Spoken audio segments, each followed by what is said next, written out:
you'll see each presenter will have 20 slides. The slides will advance every 15 seconds, whether they want them to or not. The neat part about Ignite is that, if you don't like the presentation, it's only 5 minutes. The great part about Ignite is that even if you like the presentation, it's only 5 minutes. All right. These are our presenters down here. I'd love for you to give them a great big hand, please.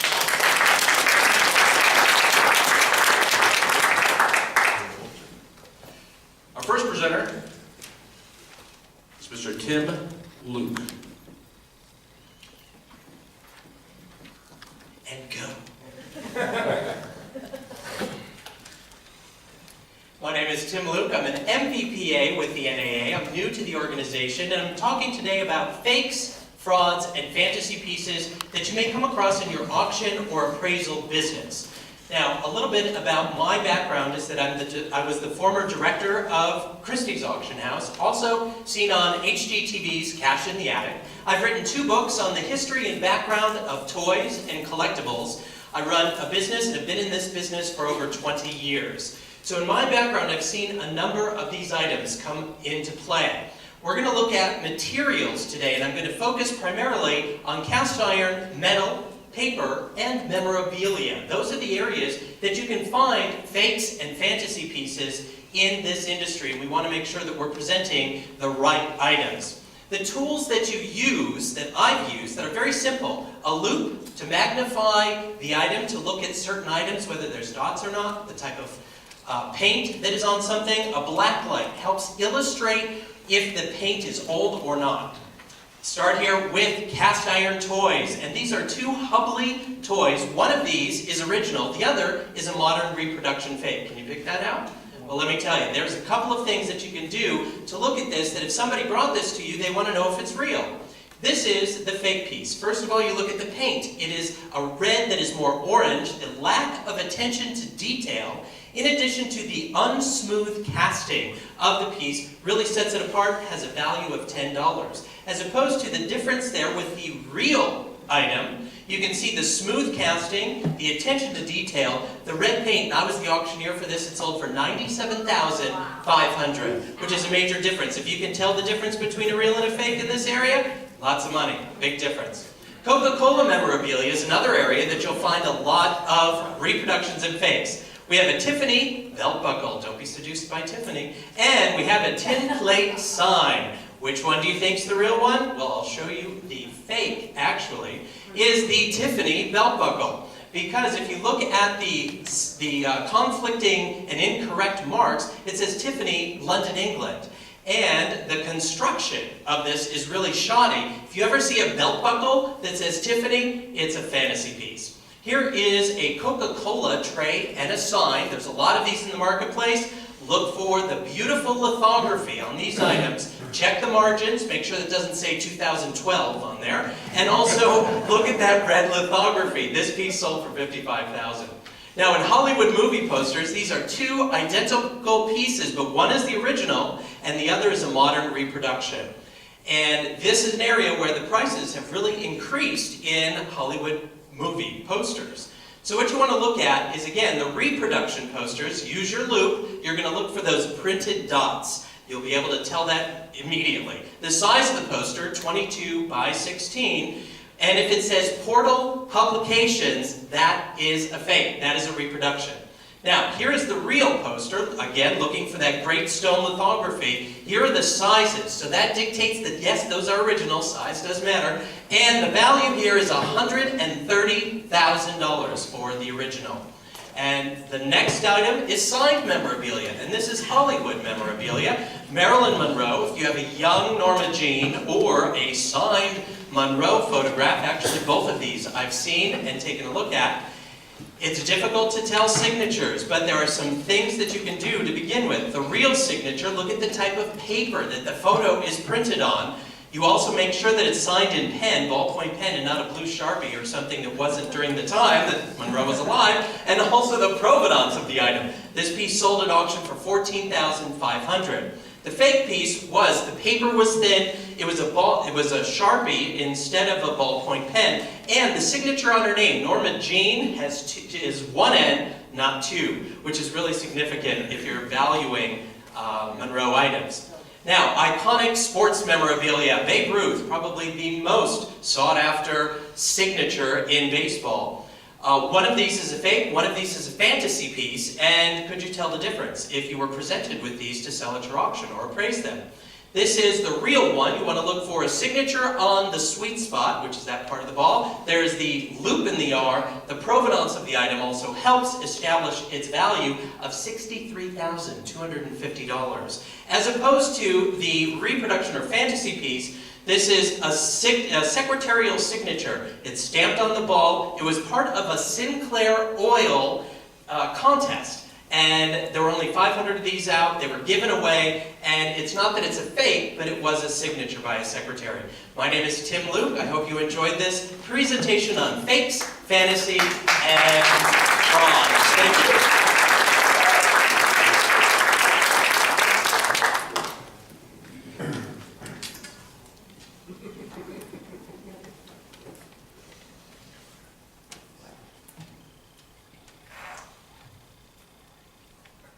Next up, ladies and gentlemen, Mr. Russ Hilk. Good morning, Spokane. Why don't you guys give me a round of applause if you're happy to be here? Why don't you give me a round of applause if you're happy to be in the auction industry? First, I want to thank you because now I only have 19 slides to get through. My name is Russ Hilk. I'm a first-generation auctioneer, and I started in business about 10 years ago. Starting business as a first-generation auctioneer takes a lot of work. We've got to look for any advantage to try to convince people that we're going to do as good a job as somebody who's been selling for longer than we have. What I want to cover today is what it takes to be a true and successful auctioneer. I also want to talk about changes that are driving in this industry. And to do that, what we're going to cover is what I'm going to talk about next. And what does it take to be a true and successful auctioneer? You have to sell, you have to sell, and you have to sell. First, we have to go out and convince people about the auction method of marketing. If we can't convince them that the auction method is the right way to do, we can't convince them that they're going to sign up with us. Then we finally have to convince them to sign up with us. Once we've done that, we've sold them on the services, we've sold them on ours, then we have to go out and market. That's more selling. And finally, after we've sold and we've sold and we've sold, we have to sell the items themselves. And that's what, to me, being a true auctioneer is all about. It's about selling. Now, there's different ways to go about selling, but how we're going to do that is really up to us, and we're always going to be looking for an advantage. Anything we can do to try to get a little bit better than the other guy. So that's what we're going to talk about. That's what being a true auctioneer is. These are the longest 15 seconds of my life, but we're going to make do anyways. So, as auctioneers, there's something that we have called competition. And competition comes both from other people who don't use the auction method of selling, which I'm going to say is about getting the highest possible price for our seller. There we go. And getting the highest possible price, we have to keep in mind that we have competition. So now that we've done all that hard work in selling, we actually have other auctioneers trying to convince our sellers that they should be their sellers. If that's not hard enough, we have winners and losers, and nobody likes to be a loser. No, the reality is a winner books the deal. A winner gets paid. A winner gets the next auction because he's able to convince the sellers that they should go with him. Now, most sellers are motivated by money. They want the most money for their assets. So as auctioneers, we need to look for advantages that will get more bidders to our sales, that will turn more bidders into buyers, because buyers translate to more money translates to more sales, and that's how we grow. That is the force driving change in our industry. It's competition. Because with competition comes advantages, and with advantages comes more sales. With more sales, we're all winners, and winners make for full tummies. And that's what's driving change. Now, in the Roman era, it was a lot easier. You didn't have email, you didn't have posters or gas stations, but you did have to sell using Roman numerals. And if you've ever tried to go, I'm going to an I, now I, we go I. You're going to need an I just to continue doing that. 250 years ago, they used the megaphone. The megaphone. And you were rated as a good auctioneer if you could do it louder, because you could reach more people. Size of the audience was very small, though, because you were relying on your own physical strength to get that out. Look how hard he's working. Now, fast forward to a pivot point in our industry. That's the microphone. The size of the audience was now unlimited. It changed into marketing. More people turn the amp up. More people add more speakers. It became about marketing the auction. Now, there were old timers, and they said using the microphone is cheating. I built my business being able to enunciate my voice very loudly, and that's what made me a professional. Ladies and gentlemen, being an auctioneer is about getting the best possible price for our sellers, and it's about getting sellers auction after auction. 25 years ago, something came around called the internet. Boy, was this a game changer too. With the internet, now we can market our assets to the world. We can take what we're selling and make sure everybody in the world knows about it. But the problem with that is the world can't come to a live auction. It's just too difficult. Even if you want it, you can't afford maybe to travel to maybe get an item. So it was only a matter of time till competition drove a different way to do it. Being a true auctioneer is about getting the highest price. It's about getting the next deal.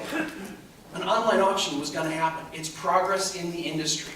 It takes the asset to the world instead of forcing the world to come to the asset. Maybe you guys have heard of these companies, maybe you haven't, but I bet most of you have. What does this tell us? Most of what gets sold on Amazon can be purchased locally, but it's not because people like buying online. Now our buyers have done something terrible. They've switched their habits. They would rather buy online than buy live. So when we go hunting, and that's what we do, we hunt bidders. We're always looking for bidders, we're looking for the right bidders. We have to hunt where they're grazing. And frankly, they're grazing online, so we need the tools and we need the ability to reach them. Because being an auctioneer is about selling. Being an auctioneer is about convincing sellers about the auction method, convincing them that you're the right person to do the job, and then getting them the results so you can get the next job. That to me is what being an auctioneer is about. Changing our industry we can't ignore because we can't control it. We're chasing our buyers, we're chasing our bidders. I have a feeling this slide is going to last a minute. And that's what, to me, being an auctioneer is about. Luckily, you're at the NAA. We're surrounded by people who can help you. My name is Russ Hilk. I've developed technology to help be successful online, live, or if you're selling online. Thank you very much for your time. You guys have a great day.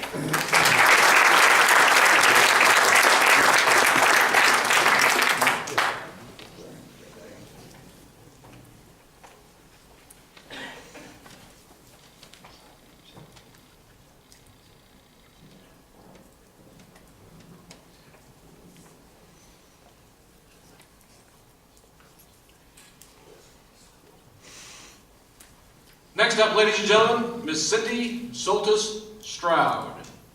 Go ahead and give her applause. All right. People will always believe what they see, no matter what you tell them. Your body language says a lot. Your eyes reveal your thoughts and your emotions most accurately, and they are located in the strongest point of your body. A UCLA professor said that we communicate 55% by our body language, 38% by our vocal quality, and 7% by words.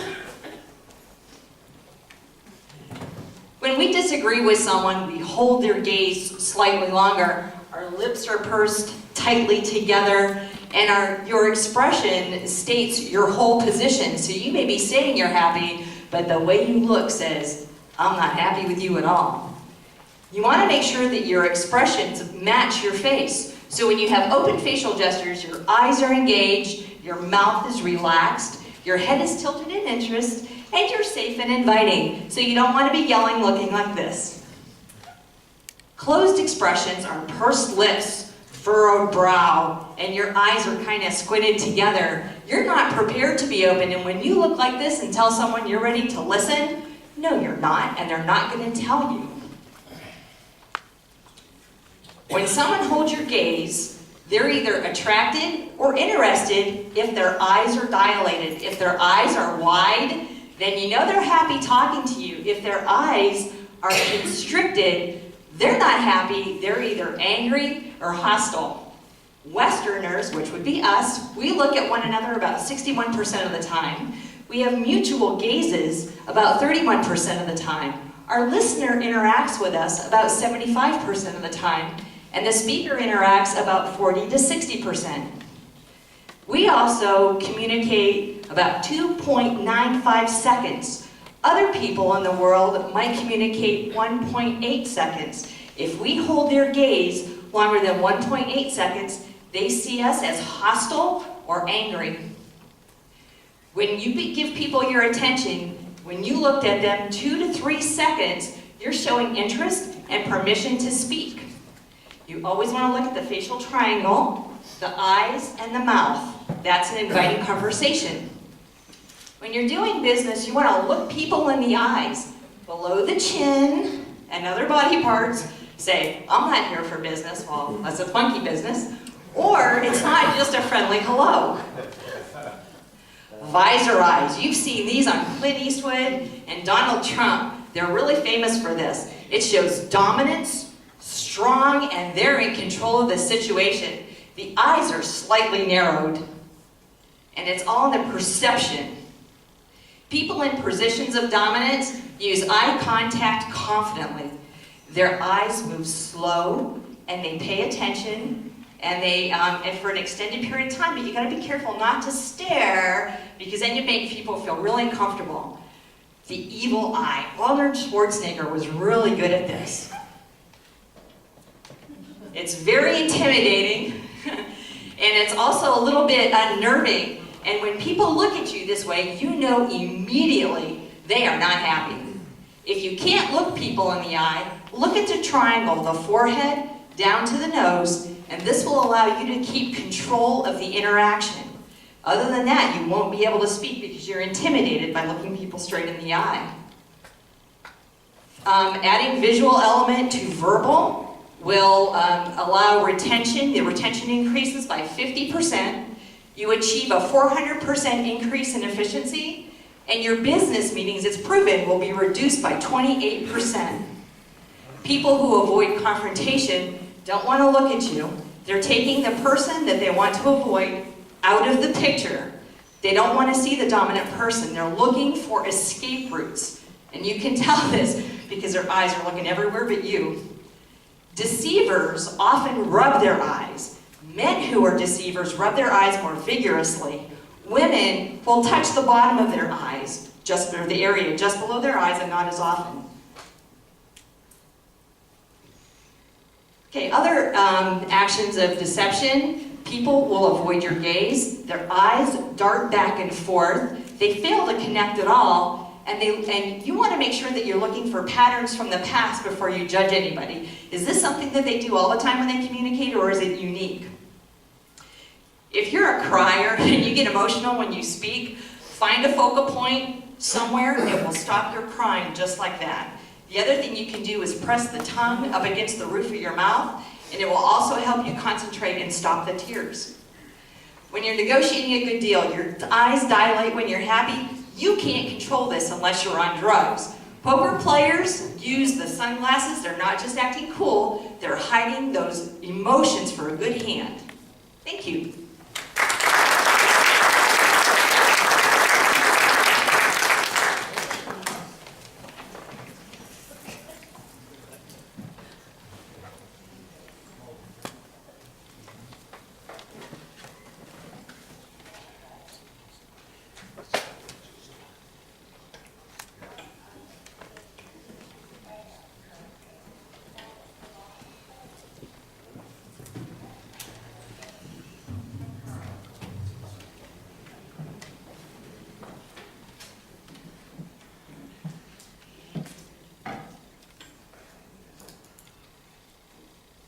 Ladies and gentlemen, Mark Rogers.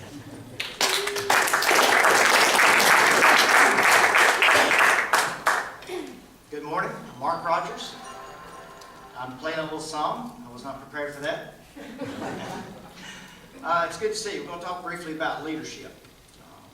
Leadership. What is leadership? Well, some would say you have to define the vision, target. Cindy said stare out, look out. You've got to know where you're going. Stephen Covey has told us to see the end from the beginning. Are you building a company to sell, to give to your employees, to sell to your employees? You've got to chart your course. You've got to know the mission's going to help you get there. It's the way to achieve this vision. You've got to know the course. Jack Welch said good leaders create a vision, they articulate the vision, they passionately own the vision, and they relentlessly drive it to completion. So, something to keep in mind. Who's traveling with you? Who shares this vision? Who's on the team? You may need a SWOT analysis. You may need a discus analysis. Do you have the right people on the team? Are they in the right places? Tools. Tools of the trade. You must be able to see the big picture. It's easier said than done. This vision of where you're going to take people, will they buy in? Does everyone support it? Do you have support from your entire team? It's critical that you have, and you be relentless, dedicated, and focused to this vision. They don't always agree with what you say immediately. Sometimes it takes time. John Maxwell said self-discipline is critical to reach your maximum potential as a leader. So, lesson 4. Inside, outside. I think it's saying see the big picture again. Know where you are, but know where you want to go. You have to love where you are today, but you also have to love where you're going. Can't please everyone. Sometimes I think in my shop they just think I'm a bully. You'll ruffle feathers, but people have to know that you'll stand firm in what you believe in. You will stand firm in this choice of leading everyone to this vision. No surprises. When they find out you've been planning a change for a period of time and haven't shared it with them, you may upset the team. So seek ideas, input, suggestions, and let them know their opinion counts. Sweat the details. Well, you're going to have a plan, and you're going to have to work it out through the details. So good leaders recognize results count. So set up results that are meaningful. Make sure everybody knows what are the tasks, and assign the tasks to the right people, the folks that will get it done. If you find someone that's just like you, that's okay, but you need to put them in the right place. They don't need to be tagging along side by side. Different styles, diversity, skill sets, strengths of others, it's all critical, but you got to get everybody in the right place. There you go. If you want to make enemies, try to change something. How about that? So you're going to lead the change. You got to define the change. You got to understand that not everyone is going to agree with you. Explain the purpose. You can't just tell them we're going to do this because I said so. That won't get it. You won't get buy-in. There may be organizational changes. That doesn't mean you have to fire folks. You may have to, but you want to make sure and get people in the right place on the team. Striving for intrinsic acceptance means total buy-in. They've got to believe that you care about them. You're in this together. You're going to a higher destination for the good of all. Openness, teaching, leading by example. Eleanor Roosevelt said it's not fair to ask people to do what you're not willing to do yourself. They've got to know you'll roll up your sleeves, you'll get in, and you'll help. Don't require rank. Having folks follow you is an honor, but you cannot demand that they will follow you. It will not work. Lose the ego. Lose the ego. Care for those who are on the team, those you're trying to take to a higher place. They have to know that you totally believe in their success and their welfare. They say in Rotary, service above self, and your team has to believe that. Follow your heart. Follow your heart. Or someone else's heart, if you think it's going in the right direction. Don't give in to negativity. You'll have those who are going to say, this won't work. This won't work. The final lesson. Leadership is the art of accomplishing more than the science of management says is possible. General Colin Powell. Other lessons and final thoughts. Managers focus on systems, but leaders will focus on people. And managers maintain, leaders develop. Peter Drucker said, management is doing the right things. Management's doing things right, but leadership is doing the right things. And last but not least, the growth and development of people in your organization is the highest calling of leadership. Thank you very much.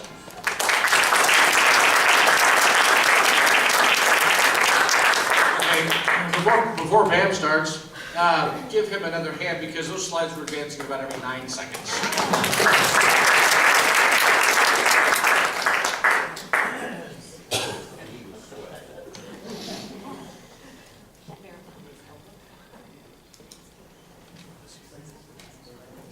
Ladies and gentlemen, Miss Pam McKissick. Thank you.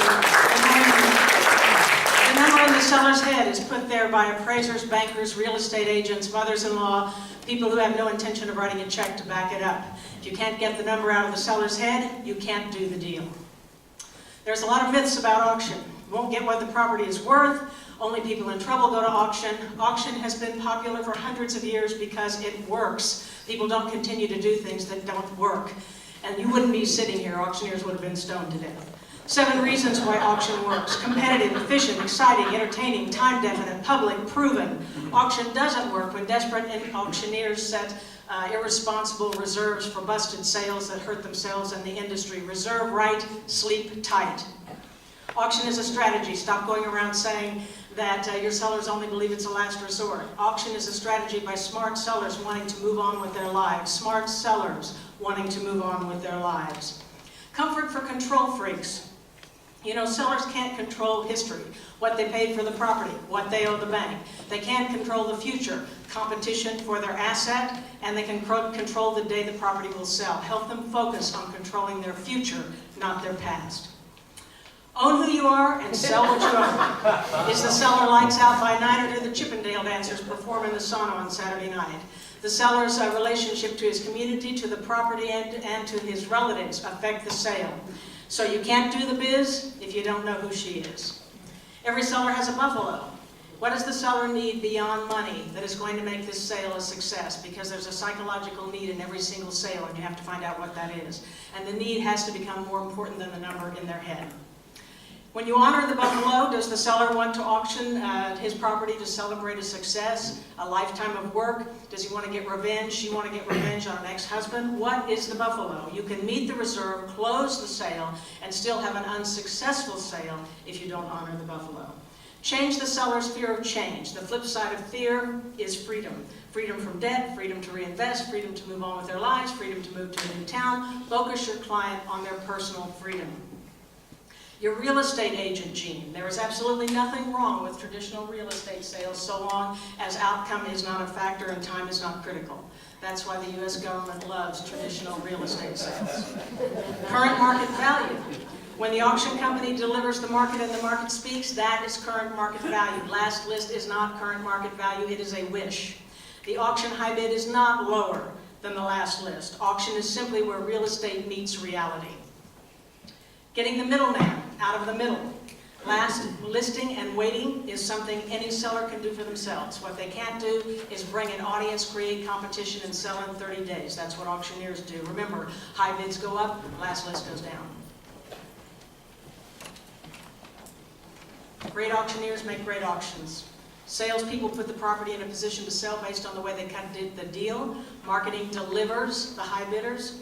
But the auctioneer is the auction, the difference between getting the money and getting all the money. The downside of managing the upside. Auction is counterintuitive. So the auction you think you should cancel, you shouldn't cancel, because everybody will be there thinking nobody else will. Don't cancel your auctions.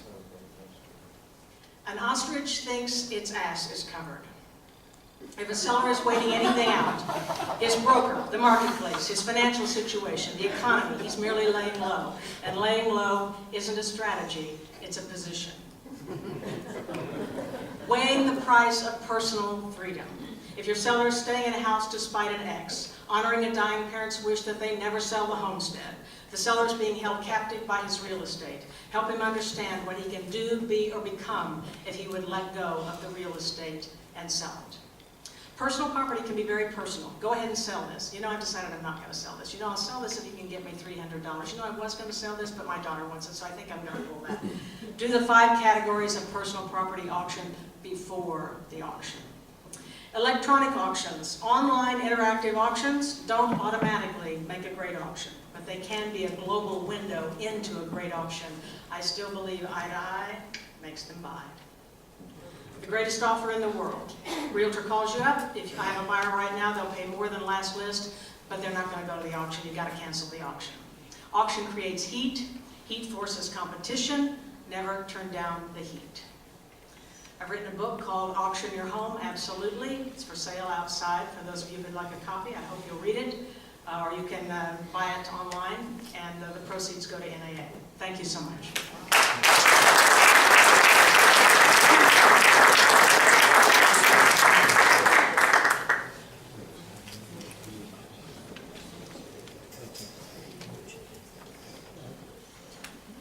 Ladies and gentlemen,